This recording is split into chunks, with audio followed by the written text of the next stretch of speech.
โอ้ยฝนตกกับบุคิดว่าสิตกแห้งป่านนี้ตายครับผมตัวฮุบเจ็บเกือบตายกำลังคักอยู่กับบุคิดว่าฝนสิไหลป่านนี้ครับเสียดายค่อยจะเสียดายขึ้นกันจะได้ละให้สบายดีพ่อแม่พี่น้องเด้อสบายดีตอนแรงนะทุกคนเนาะมื้อนี้นี่ก็อยู่กับท่ามกลางพายุฝนทุกคนที่กำลังสิโหมกระนำมาแต่ถึงพุ่นเนาะตอนนี้นี่ก็ยังสิเป็ดคือเก่าทุกคนตัวก็อยู่ที่น้ำนี่คือเก่าแต่ว่าเบื้องทรงนี่คือสิขี้เหงื่อไหลลงมาหลายเติบเพราะว่าฟ้าลมทุกคนเนาะฟ้าลมฝนก็สิตกทุกคนตัวสิเอาคันโฮมลงก่อนน่าจะมีขี้เหงื่อมาเกาะสายเป็ดหลายเติบเนาะมันก็ลายผู้ทุยผู้หู้เสียอย่างคือที่กลับเลยทุกคนคุณฝุ่นมาบังแหงแทงว่ะมันสิดีบ่ฟ้าฝนกระนำที่จริงก็ยังด่นอยู่ได้จริงสิคำนี่แต่ว่า สั่งใหม่เนี่ยทุกคนเด้ไผ่มีนะ คันโฮมก็สิบรอดจะเดี๋ยวตัวที่สั่งอันใหม่ก่อนอันนี้เอาไว้ให้ไม่จันไส้เลยไม่จันนี่นั่นมันขาดหลายโพดละดูสภาพทุกคนเลยสู่ซนขนาดกับชีวิตบึงโอ้ยานั่งเลยเลยทุกคนไปซิวๆเนาะมันซิวได้บ่ล่ะเป็นอันนี้โอ้ยป่ากับบ่ได้ฝนก็ตกนักชีวิตแบบตัวเนาะโอ้ยฝนตกกับบ่คิดว่าสิตกแห้งป่านนี้ตายครับบักตัวฮุบเก็บเครื่องเก็บของกับบ่ทันละถึงป่าสิกินก็เฮ็ดหยังบ่ได้แล้วตอนนี้แต่แห้งโพดดูสภาพทุกคนดิห้องขาดฟ้ากับห้องฝนกับตกฟ้ากับตุ้งฟ้ากับแม่จังหวะมันแจ้แม่โอ้โหไรเนี่ยเบิ่งฟ้าน่ะกะหู้ยู่ตกกับบ่ต้องตกแห้งปานนี้ซะแข้งฝุ่นเนี่ยเก็บเครื่องเลยสบเนาะกะโพดกะโพตกกระไดกู้ดีกว่าทุกคนเพราะแท้เลยมันแห้งโพดโสเปียกเกือบตายกำลังคักอยู่กับบุคิดว่าฝนสิไหลปานนี้ว้ายกะหู้อยู่ว่ามีฝนนะทุกคนคันไปรถโบโฟนี่ตายเลยบอกเลยหนทางตอนนี้นะประสบภัยทุกคนเบิ่งตอนนี้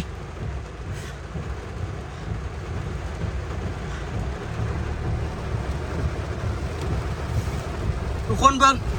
พอฝนมันแห้งน่ะพูดอะตอนนี้คือคันบูโฟนี่ติดแท้แต่ว่าตอนนี้อาจจะยังไม่ติดนะท่านนี่ล่อยังฟรีแล้วทุกคนโอ้มีรถคันหนึ่งนำมียูหันนำเฮาไปเบิ่งกันว่าเขาเจ้าไม้ไม่โฟอย่ามาไม่มาอย่าโฟผมว่ามีรถคันหนึ่งข้างหน้าเดี๋ยวนี้นี่ผมว่าเขาเจ้าไม้อย่างเก็บเครื่องกันจนบุทันทุกคนเลย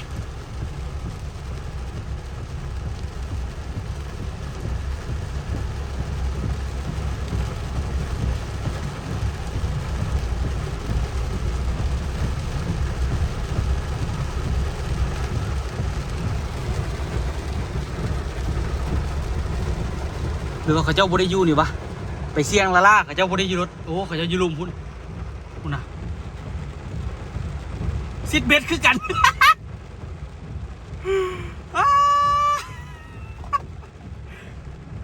กลับดีกว่า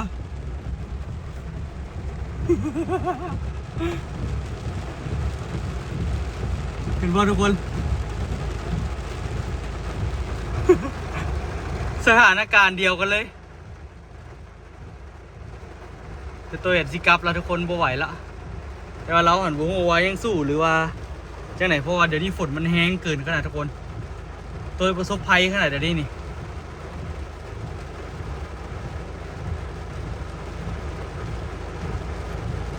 เคยเจ้ากำลังซิดเบ็ดทุกคนแต่ผมเราได้บ่เพราะว่าตอนตัวมาหันยังบ่เห็นแล้วซ้ำโอ้โคตรแห้งเลยทุกคนตัวเจ็บเครื่องก็จนบ่ได้เปียกไปเลยเปียกไอ้เงี้ย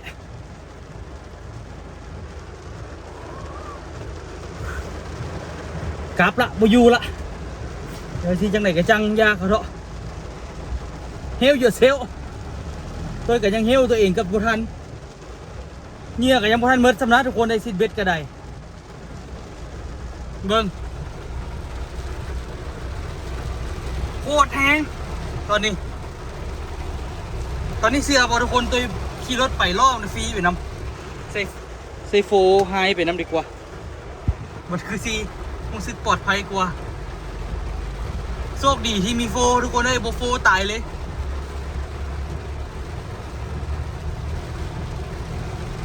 แต่ตอนนี้ฮีบนะฮีบออกไปโบตันสีซวยเนาะเพราะว่าต้นกระเสี่ยวอยู่ได้บอกเสี่ยววันนี้น้ำปลามันมาบะเดี่ยวขนาดแบบนี้นี่นะเพราะฝนมันตกแห้งเหลือเกินเนาะ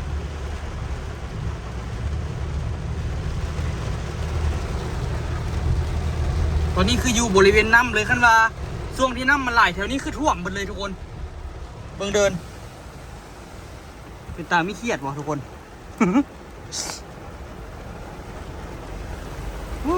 มีลึกขนาดบ่เคยมาซิดเบ็ดละฝนแห้งปานนี้จักเทื่ออันนี้ครั้งแรกในชีวิต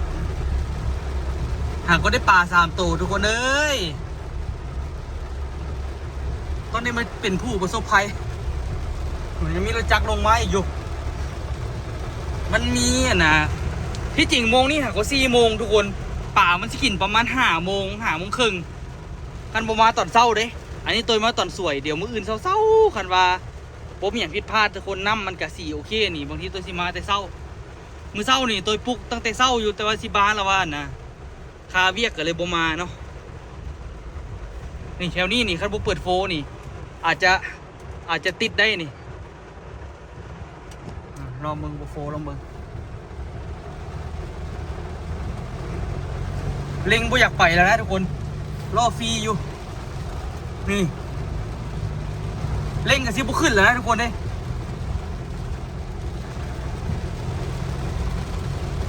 เพราะนั้นยังมีรถจักรรถใหญ่มั้งรถจักรรถใหญ่กับมาปะดิเขามาอย่างวะเพราะว่ามาซิดเบ็ดตัวไซโฟดีกว่าโอ้โหว่าเขาเจ้ามาอีกอย่างเพิ่งอันนี้มาอย่างอันนี้มาวานแห่อันนี้ฝนตกกับบัววันอันนี้นี่มาวานแห่เนาะแต่ว่าทั้งหน้าเนี่ยผมว่าไม้อย่างเพราะว่ามันสิดเบ็ด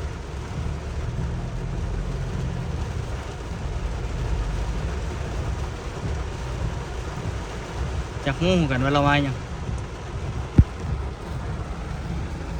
สิดเบ็ดว่ะ เพราะว่าฝนตกวันนี้ก็สิมาสิดเบ็ด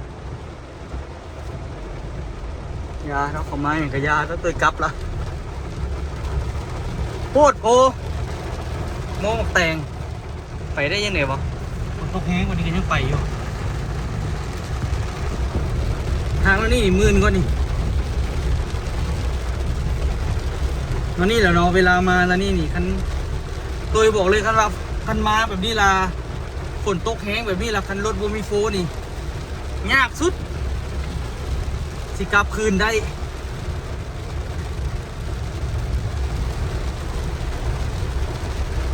คนละเบื้องน้ำนี่นะแป๊บเดียวถึงน้ำหงเสร็จละ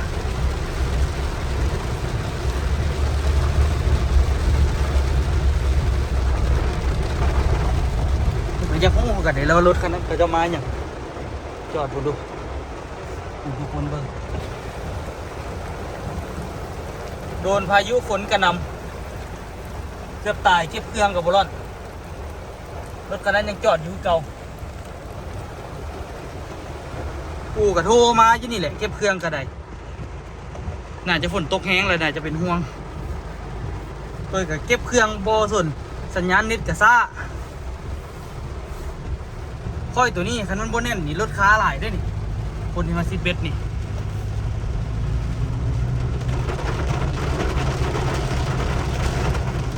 อันนี้ตัวไซโฟขึ้นเลยทุกคนเด้อแต่ว่าคันโบโฟก็น่าจะได้อยู่บนอีกน้อยกำลังมวนนี่พูดอ่ะ พี่เห็นตัวเองตอนน้อยเลยทุกคนฝนตกแห้งๆแบบนี้แล้วก็ออกมาอาบน้ำฝนเพราะว่าน้ำมันจะขึ้นเนาะตัวตอนน้อยกันแล้วนี่แหละทุกคนนอนอยู่กลางทางลิ่นตมลิ่นฝนมักสุดเลยนะนี่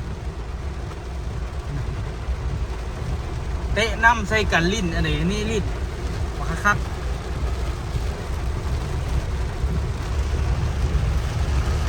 เบิ่งน้ำนี่ทุกคนน้ำมันคือเป็นหลายจ้าให้เด็กน้อยเบิ่งตุ้ม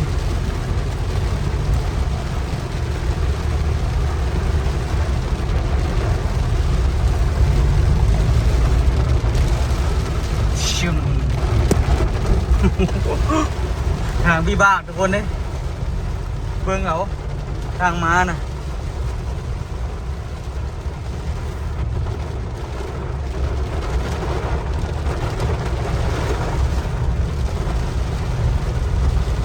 ปากคักเตยมาซิดแต่แป๊บเดียวนึงทุกคนซิดกำลังม่วนอยู่คุณอะม่วนน้อยๆนี่ มาแต่สวนได้นี่ไปเจ้าแกงขนมา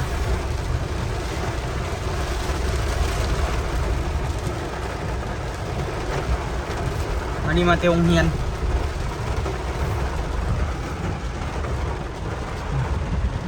เขาเจ้ามาเตะองเฮียนเขาเจ้า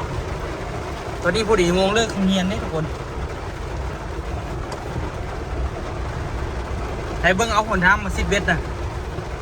บอกเลยคันตัวไปยูโตนี่ตายเลยคันตัวโบเก็บนะ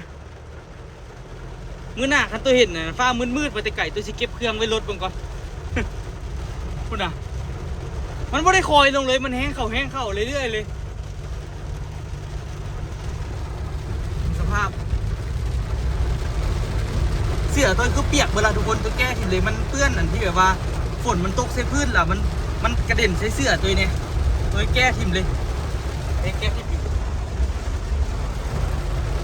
ไอ้เงินที่เก็บไปซักก่อนแต่ตอนนี้เอาชีวิตตัวเองให้รอดก่อน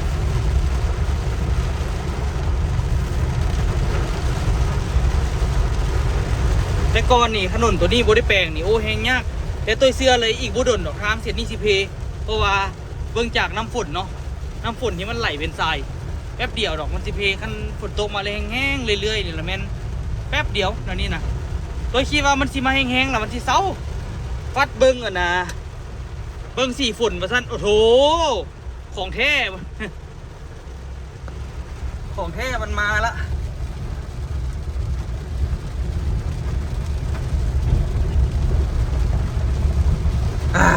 เอาทุกคนโดยมาฮอดหน้าทางละโอเคแล้วแหละเบิ่งบรรยากาศนะฝนตกน้ำไหลสาดเลยโอ้โหอันนี้เขาจะเสียอย่างมันคือมาจอดอยู่นี่อันตรายที่มาจอดอยู่นี่มันเป็นทางโค้งเนาะเดี๋ยวเขาจะเข้ามาในวะข้างนอกเขาจะเอาอย่างบังเต็มโอ้เด็กน้อยลินฝนเด็กน้อยลินน้ำฝนเต็มอันเนี้ยเบิ่งหนทางทุกคนเนาะว่าน้ำมันทีท่วมมันทีขังบอกฟ้าห้องเคิงทุกคนไปนั่งหันโอ้ยเสี่ยวฟ้าพากับพอแล้วเด้ตอนมาคือเสี่ยวฟ้าพาเด้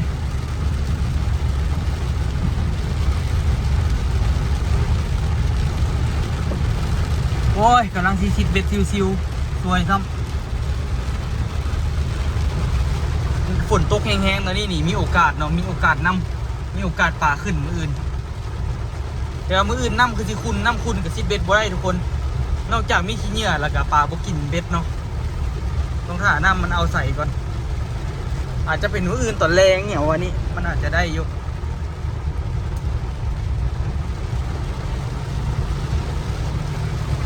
นะเขาเจ้าก็สิมีน้ำเลยแหละ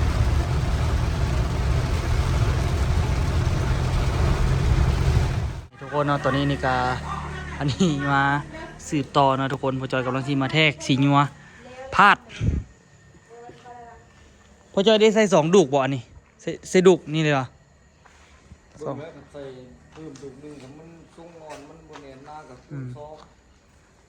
เป็นเก้าตัวน่ะ4 7โอ้นี่4 6 7 8ใส่8ว่ะ มันเปิดมันใส่เพิ่มก็ดีแต่มันใส่2ตัวหมดเลย มันออกแก่พี่เนาะ14หันผมหันให้มันได้จักตัวให้ได้จัก8ตัว9ตัวบ่หรือว่า7ตัวพอหรอโค้งเป็นโค้งเล็กนะทุกคนมึงไหมกว้างเติบอยู่ก็อันนี้ก็สิเป็นประตูม้วนเนาะอันนี้เป็นประตูม้วนโอ้โคตรแจ่มหลังจากเฮ็ดแล้วนี่ก็อยากเฮ็ดแล้วไวแล้วทุกคนลืมคิดอันไม้ทางหน้านี่ต้องได้ซื้อเพิ่มเลยนี่แผ่นเซล่านี่ น้ำบ่พอวะ ได้ใส่ทางหน้าน้ำข่อยลืมดิ เป็นเด้อ ก็ได้อันยังมาหั่นน็อตใส่อีกฮะ ได้ขายเครื่องได้ขายแล้วพอก็พออยู่แต่ว่า เออ เสื้อแบบมันพ ล็อกหนึ่งจะพอแล้วใส่เครื่องจอนอันนี้พวกข่อยล็อกค่อยอันนี้นี่โอ้ตัวแห้งบอกว่ายาว ตัวเด้อของเด้ออันนี้ก็ได้ ในป่า3ตัวทุกคนเลยซิดเบ็ดกำลังมันฝนพายุกระหน ไม่จะตู้น้ำวางไว้นี่ ำเออ เอาตู้ตัวนั้นนี่ขนาดวางไว้นี่ ตู้น้ำเอาตู้เดียววะ เอาซ่องอันซ่องห้อง เอาตู้2 ห้องอันเดียวกับพ่อละบอ เพราะว่ามันมีตู้แช่ตัวนั้นอันนี้ เอาตู้เย็นเก่าแล้วก็ตู้แช่อันนั้น เพราะว่าตู้เย็นก็เอาไปไว้ข้างล่างเอาไว้ซุ่มกินข้างล่าง โอ้ยเอามาใส่นี่ละบอเย็นดีขึ้นอย่างนี้ แล้วก็มองนี้ค่ะน่ะคอยกระเจียวไว้เฮ็ดตั้งเกียร์ไว้ขายเครื่องมองนี้ แล้วก็เอาเกียร์ตั้งเกียร์วางมองนี้อีก แล้วมองนี้เก็บเงินแล้วก็ทางหน้านี่อีก มองไหนเก็บเงิน เพราะว่าเขาชีรังมองนี้ คันเฮ็ดมองนี้เก็บเงินก็เอาอันน่ะเฮ็ดอันน่ะตั้งเก้ไว้แจนี่แล้วเฮ็ดบนยางอยู่นี่หนิดนึง คอยว่าเครื่องกลาง เฮ็ดใส่บ่นี่จนจำเลยนี่ เครื่องกลางว่างๆนี่นะคอยเห็นนะคอยเห็นแต่เราเครื่องกลางหาบริปล่อยคือวางเครื่องกลางนี้เขาเอาเดี๋ยวมาเฮ็ดมองตั้งกันแล้วก็เอาเครื่องเอาประเภทหนึงมาวางไว้นี่อีกเป็นแฟบทุ่งใหญ่เป็นอันเดียวกันนะวางตรงนี้แล้วกันเป็นพวกอัน เป็นแก๊สเบียร์เป็นแก๊สอันเดียวกันเขาก็วางมุ้ยก็ได้ อันนั้นมันก็แล้วแต่เจ้า ส่วนทางหน้า ก็เจ้าบ่เอาโต๊ะไว้ทางหน้าพี่วะโต๊ะตั้ง เนาะทางหน้านี่ก็ดี พี่เด้ ไว้ทางหน้านี่ก็ได้ไว้พวกแล้วก็พวกอาหารพวกอันเดินไว้เจนี่ หัวหยังก็ พวกอาหาร บ่หัวอาหารแล้วมันอยู่ทางนี้เอาอยู่ฝั่งนี้ก็ได้ แล้วก็อุ้ยเปยอันเดดี ปุ๋ยเปื่อยมีหยังก็ไว้ทางข้างพี่ เดี๋ยวให้อันนี้สำหรับเครื่องแห้งโดยเฉพาะ เดี๋ยวให้พวกรายการใหญ่เฮ็ดให้เอา ฮะ ให้อาจารย์ผ่าจัด ปุ๋ยเอาไว้ทางข้างน้องเพิ่นจันเนาะอันนี้นี่เอาไว้ไขเครื่องโดยเฉพาะเลย เป็นปุ๋ยเป็นหยังเอาไว้ล็อกนี้ เบิ่งไปตัว ปุ๋ยมิดกรีดยาง ตัวไปตัว อุปกรณ์การเกษตรแม่นวางไว้ทางข้างนี้ พวกวัสดุก่อสร้างแล้วก็มันสิมีทางหน้านี่มีปุ๋ยมีหยังแล้วก็ทางหลังก็สิมีเครื่องพวกคอนตีพวกหยัง ข้างหลังมองทางนั้นนะเอาไว้เบียร์ มีพวกคอนตีมีหยังกระจัดเส้นทางห้องนี้แล้วก็ฝั่งนั้นนึงก็ เล็กกระเป๋าเล็กกระปูนะมองนี่ ฝั่งนั้นนี่ แล้วก็ ที่จริงปูนนี่ข่อยอยากเอาไว้นอกต่างหาก แล้วก็เต้นลอยฟ้าที่ว่าจ้อยนอนมองกัน ไล่บ่ดีข่อยว่าตู้ผ่อนคันว่าบ่ได้เอาหยังออกแล้วข่อยสิเอาไว้ใส่ปูน ก็ที่เป็นนั่นแหละเนาะบ่เอาออกเฮ็ดอันนั้นไว้ก็ไว้ปูนเนาะแล้วเอาไปเฮ็ดประตูเอาไว้ว่ะตู้ขนาด ฮะเอาออกว่ะ เอาตู้มาไว้นี่บอก มั่งว่ะ เนี่ยเอาตู้มาไว้เคียงทาง สิไว้เฮ็ดหยัง เนาะไว้วงเดือดสันตู้เสียดายเลย เนาะย่านตูบนี่บ่มีที่ยืนแล้ว คือข้อไว้เธอได้อำมาลาก่อน คันเอารถเคนมายกนี่อาจจะได้อยู่ที่บ่กระแตกคือเก่าย่านได้มั่งเลยย่านได้มั่งเบิ่งนี่โจ้หยังอ่ะโจ้ฟ้าทุกคนในซีดเวทกำลังคักฟ้าห้องคลึมอยู่คิดว่าฝนสิบ่ตกแฮงว่าซั่นซาดว่าเก็บเครื่องกันจนบ่ทัน ไปกินหัวเจ้าอยู่ว่าโอ้ว้าวเบิ่งฟ้าวนี่ ข่อยคิดว่าสิบ่แฮงครับอิดน่ะคิดว่าเบาๆฟาดว่าซั่นโจ้ ด้วยขอบใจ ไอ้โต้ให้อย่างไอ้โต้ไปลิ้นน้ำเอ้ยเอาหมวยว่ามึงสวยนี่นะ เอาหมวยมาลิ้นน้ำออโต้เนาะก็ใจเด้อ ขอบใจเหรอแม่โต้ ขอบใจเหรอ เฮียนเบ้าละทุกคน เริ่มสอนความละ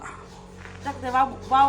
แปลว่าถามว่าขอบใจเด้อที่ไหนกันจ๊ะเด้อเด้อสิว่าสินะ ใจเด้อ เด้อเด้อ ใจเด้อ ใจ ปั่นนกแก้วเนาะฟังกันเนาะ ฟังแล้วก็เบา ฟังเฮ็ดจึ้งอยู่ปั่นนกแก้วเอามายังเอามวย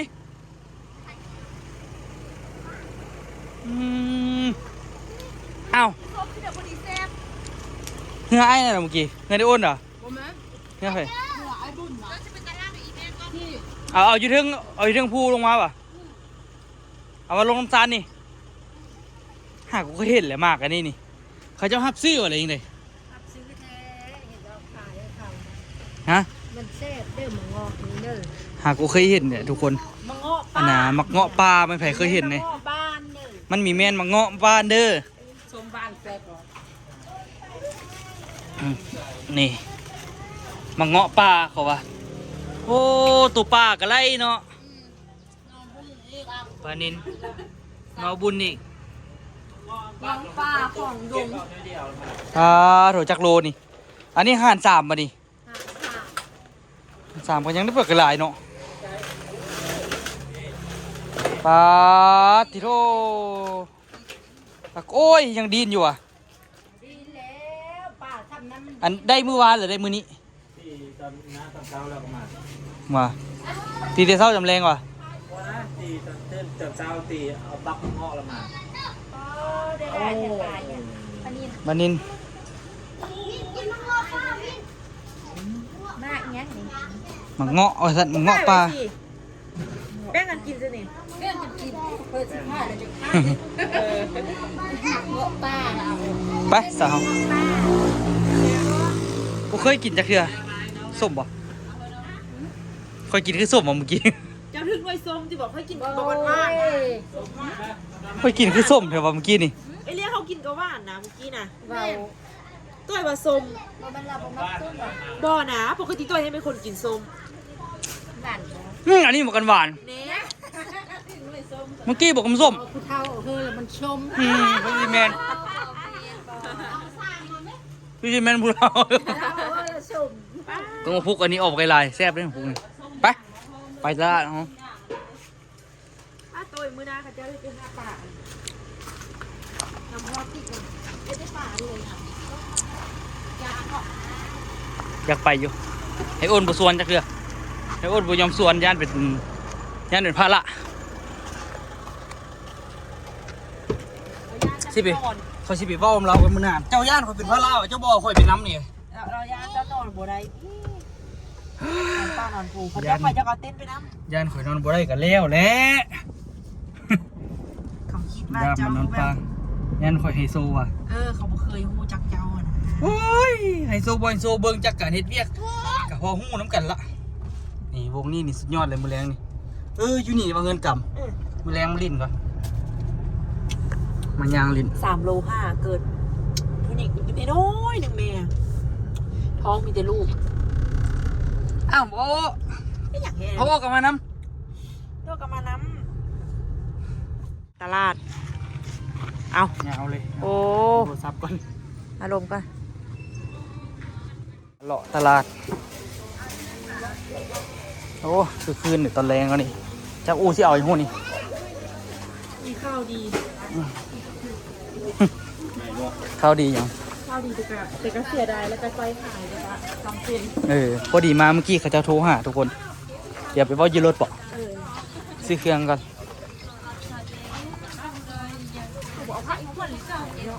เมื่อกี้มีคนไปเบิ้งกันนะดินอยู่สวนละทุกคนเขาจะไปเบิ้งเอง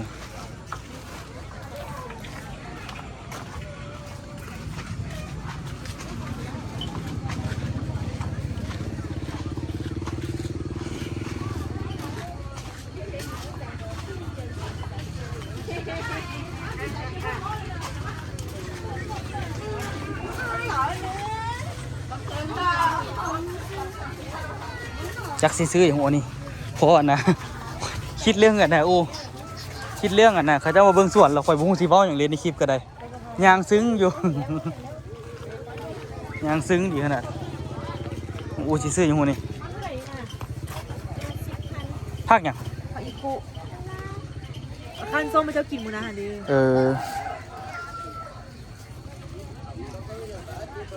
เอาลายเถอะเฮ้ย เอาไปขั้นหนังไปเดี๋ยวปลาหมึก เจ้ากระซื้อตลาดนี่มา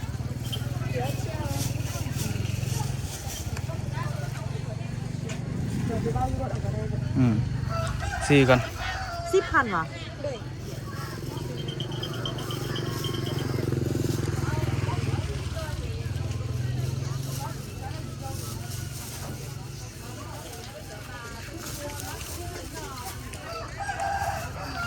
ขั้นส้มให้แม่จันกินแม่จันบอกมาเห็นแล้วซื้อมาให้ดู อีขี้นี่มาอุตส่าห์เต้นติ๊กตอกกันนะโอ้อุตส่าห์เต้นติ๊กตอกใครมักแต่งคุณจะเบิ่งไหม ใช่ คุณ ก็คือเฮาลิที่โต เบิ่งไหมมาสาวน้อยกำลังเต้นติ๊กตอกใครมักแต่งเอา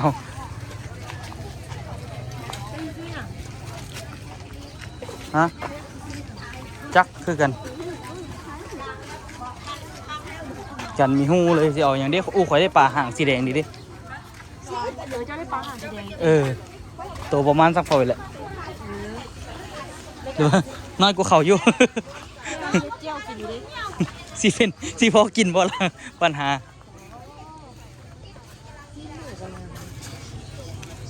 เอาแต่อันเดียวนี่วะ ท่านเราบอกเอาอย่างนี้ เจ้าคู่สิไปซื้อพักแวนไปกินกับปะนาเจียวน้ำส้มไปสนไปเว้าเรื่องดีกว่า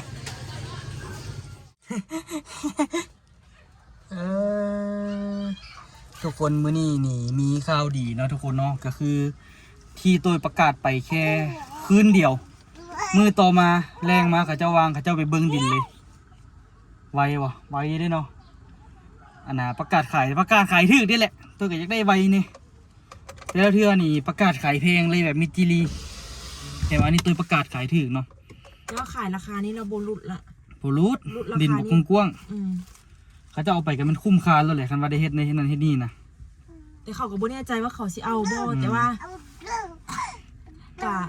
ก็เบิ่งท่าเอียงเขาเจ้าเลยอยากได้ละ แต่ว่าก็สิมีคนนัดไปเบิ่งหลายคนอยู่ เบิ่งไปแยงรถก่อน ไปอยู่ไปมองดีๆไปมองดีๆค่อยว่าไปมองก่อน ตอนนี้นี่ก็มีหลายคนอยู่ที่เขาเจ้าสิไปเบิ่งเนาะแต่ว่าผู้ที่ไปเบิ่งมื้อนี้คือ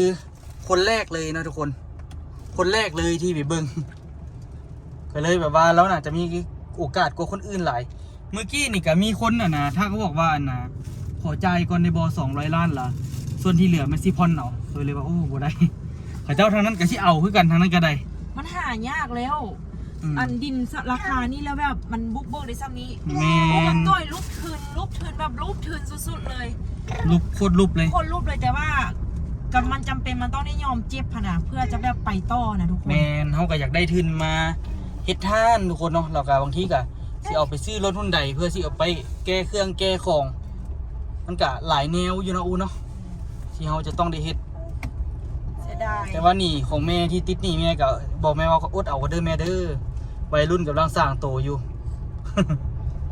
แท้ก็อูเนาะเขาเริ่มต้นจากที่บ่มีหยังมันก็ได้พอได้แบบว่าได้สร้างโตก็ก็ค่อยๆเป็นค่อยไป ก็มันอุกับตัวกันยังเหลือที่อีกผืนนึงอยู่แต่ว่าผืนนี้ฮั่นเขาจำเป็นแล้วก็ขายเอามาสร้างโตดีกว่าเพราะว่าอย่างไรเขาไม่มีเวลาไปดูแลไปเดี๋ยวแล้วให้คนอื่นที่เขาพร้อมที่ดูแลแล้วก็เพราะมันเป็นเงินเป็นทอง แม่นเลย เขาอาจจะบ่เหมาะสมกับดินผืนนั้นสินะ แม่น จะถามว่าเสียดายบ่โคตรเสียดายเลยแต่ว่าการเสียจังใดใดเนาะเพื่อนว่าถามว่าอยากเก็บไว้แบบเอาไว้โดนไว้นานแบบป้าไปตลอดแบบเทียนะแต่ก็คือว่าอะไรทุกคนป้าไว้กะเฮาบ่มีทุนคันเฮามีทุนนี่โอ้ยป้าที่ไม่ทันเลยเนาะ แม่น แต่ว่าอันนี้เฮาบ่มีแล้วก็เลยว่า เขามีคนแนะนำบอกว่าเอาดินไปกู้ มันก็ยากอะทุกคนเลย มันบ่ได้เพราะว่าดิน มั เฮาน มันบ่ได้สะดวกคืออยู่ฝั่งนั้นปานนั้นน่ะ ดินเฮามันบ่แม่นดินธุร กิจนะ มันบ่เป็นดินธุรกิจคันเป็นดินติบแคมทางอย่างเป็นตาเอาไปจำนองในอยู่ลาวนี่ แม่น เขาได้มีดินแล้วมีเฮือนอยู่นำสินะมันคืออยู่อันนี้ดินเปล่า เป้าแล้ว ๆเข้ากับธนาคารกับบ่ค่อยอนุมัติทุกคน บ่ บ่แม่นตัวบ่เคยลองเลยตัวเคยลองแล้ว นี่เห็นค่อยไปว่าในคลิปเมื่อวานนี้ล่ะ อืม แล้ววันนี้ เคยลองมาเรียบร้อยแล้วมันบ่ได้ แม่นแล้ววันนี้ดินของขนาดคันท่าว่ามันคือแบบเก่านะมันมีฟาร์มใกล้มันเลี้ยงเป็นฮุกประทับแน่ๆขนาดมันมีโอกาสได้อยู่ แต่อันนี้มันบ่มีหยังแล้วเนาะเขาออกไปหมดแล้วสิขนาดถามว่าอู้เสียใจบ่เสียใจเด้รู้สึกเมื่อกี้เขาจะโทรมาว่าเราว่าอันให้จังได๋สิเอาโทรอันว่าน้ำเพิ่นแม่สินะพวกเจ้าสิขึ้นมาบ่สินะใจค่อยอ่อนตุ๊บลงเลยเด้แบบเสียดาย ค่อยก็เสียดายคือกันเอาเสียดายละให้ มาได้ เอาแล้วเจ้าว่าแล้วเจ้าให้อย่างซั่นน่ะ เสียดาย แล้วให้โอ้โจเบิ่งหน้าแม่ขี้ให้แท้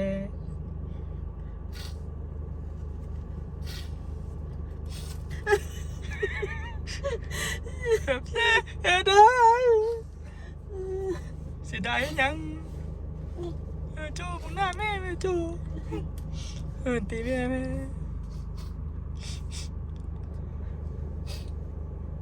นี่ก็ไม่ได้ หาเบิ่งซื้อว่าเจ้าเสียจังไหนต่อแล้วจังไหนต่อปะเนี่ย เมื่อกี้กระเจ้าว่ากระเจ้าจะเอาไว้หัวใจไว้เอามาตุ๊กไปเสียดาย ก็คือบ่อ่อนบ่ตุบบ่เติบอย่างซั่นนะ เจ้าแหละ แต่กี้นี่ข่อยนี่เว้าเรื่องว่าดินนี่ข่อยก็ใจอ่อนคืออู่แหละเสียดายคืออู่แต่ว่าพอมาปัจจุบันแล้ว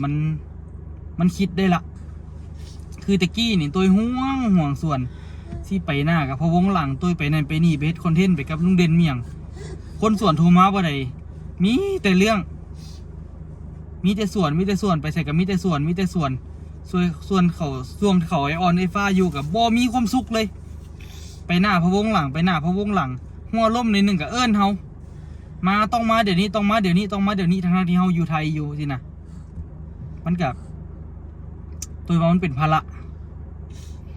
แรกๆนี่แมนอยู่ว่าน่ะมันเป็นชีวิตที่แบบว่าอยากมีอยากได้แต่ว่าคือตัวเว้าแต่ละเทื่อแหละมันเป็นช่วงกำลังที่แบบว่าเฮากับบ่ได้มีความรู้แน่แล้วก็เป็นช่วงที่แบบว่าเฮากำลังมีไฟว่าซั่นซะเฮายังมีไฟเฮายังเฮ็ดนั่นเฮ็ดนี่ได้อยู่เฮาเลยแบบว่าต้องการใช้เงินเนาะเฮาเกษียณบ่ได้เกษียณก็คือตายกินแคบเนาะเพราะว่าเฮาสิอยู่แต่ส่วนอยู่ก็อยู่บ่ได้คือกันเรารู้สึกว่าเขามาเฮ็ดห้านขายเครื่องอยู่แล้วอันนี้ข้างหน้ามันเป็นห้านน้อยๆเสียน่ะมันก็ยังมาที่ทางนะสิฮะนะมันได้ขายมันก็พอได้ขายอะนะ